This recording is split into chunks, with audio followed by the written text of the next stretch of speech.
Hello and welcome to ED explain. आज हम बात करेंगे प्रणब मुखर्जी के बारे में 10 खास बातें जिनको शायद आप लोग ना जानते हो।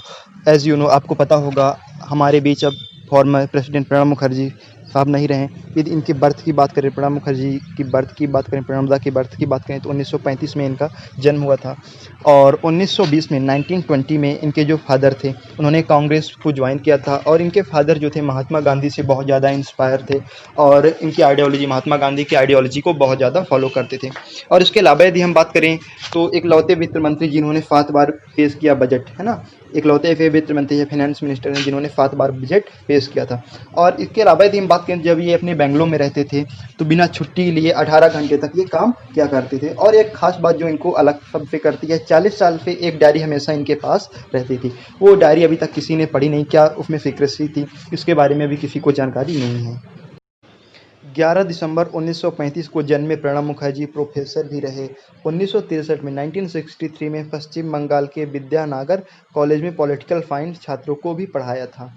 आपको याद रखना है। इसके अलावा इन्होंने बहुत से लेक्चर लिए थे, बहुत ही कॉलेज इंस्टीट्यूट में एज अ गाइडेंस के रूप में भी इन्होंने कुछ समय तक वर्क किया था। इतना ही नहीं, प्रणब दा ने स्थानीय बंगाली समाचार पत्र देशर डाक में बतौर पत्रकार भी काम किया था। एज अ पॉलिटिशियन भी इन्होंने काम किया, एज अ पत्रकार भी इन्होंने काम किया और भारत के सर्वोच्च भारत रत्न से भी इनको सम्मानित किया गया और भारत की ये प्रेसिडेंट भी रहे हैं, वित्त मंत्री भी रहे हैं। बहुत सी मल्टीपल पोस्ट को इन्होंने संभाला और भारत के लिए अनूठा काम किया।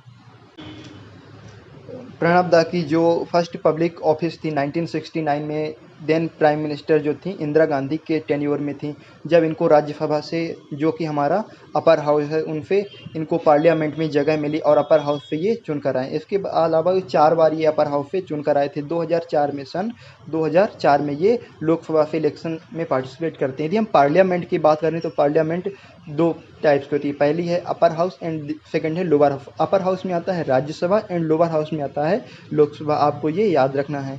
इसके अलावा आप ये भी याद रख सकते हो राज्यसभा और लोकसभा में कितनी सीटें हैं, टोटल कितने लोग वहाँ पर बैठ सकते हैं। प्रेसिडेंट प्रणब मुखर्जी साहब 1975, 1993 और 1999 में फिर से राज्यसभा सदस्य के लिए नॉमिनेटेड किए गए और चुने भी गए। इसके अलावा यदि हम बात करें, जब इनका लोकसभा टेन्योर स्टार्ट हुआ था वो था 2004 से, जब इन्होंने पहली बार इलेक्शन में पार्टिसिपेट किया और जीता।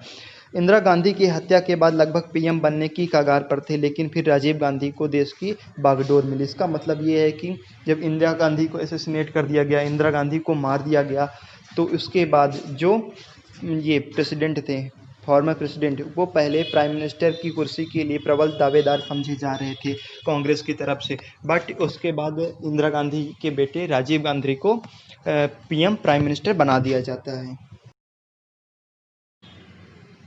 फॉर्मर प्रेसिडेंट जो हैं वो बहुत सी बुक के ऑथर भी रहे हैं। बहुत सी बुक इन्होंने पब्लिश की, जैसे including beyond survival, emerging dimension of Indian economy 1984 में ये बुक पब्लिश हुई थी। और इसके अलावा चैलेंज बिफोर द नेशन, इस बुक की हाई डिमांड है, ओके।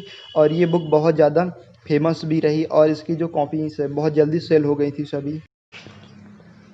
मैं आपके साथ कुछ दिलचस्प किस्से शेयर करना चाहूँगा, आप यहाँ पर देखना। उसी दौरान की एक दिलचस्प घटना है। एक बार प्रणब मुखर्जी के पिता जो थे वो जेल में थे, लेकिन घर का सामान जब्त करने पुलिस घर पर आ धमकी।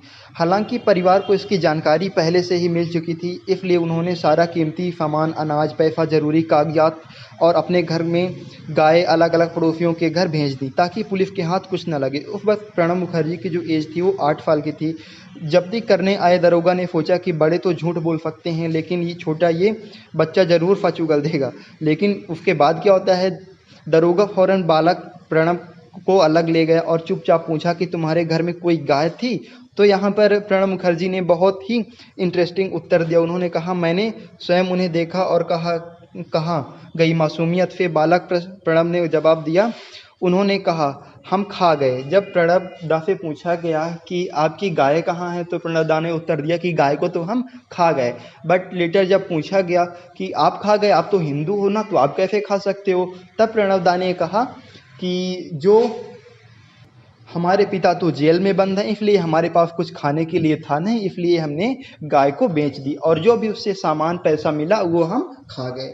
तो आप देख सकते हो एक बालक ने कितना शानदार उत्तर दिया, कितना शानदार अपने माइंड का यूज़ किया। तो आप हिसाब से लगा सकते हो कि प्रणब दा का इंटेलेक्चुअल लेवल क्या रहा होगा।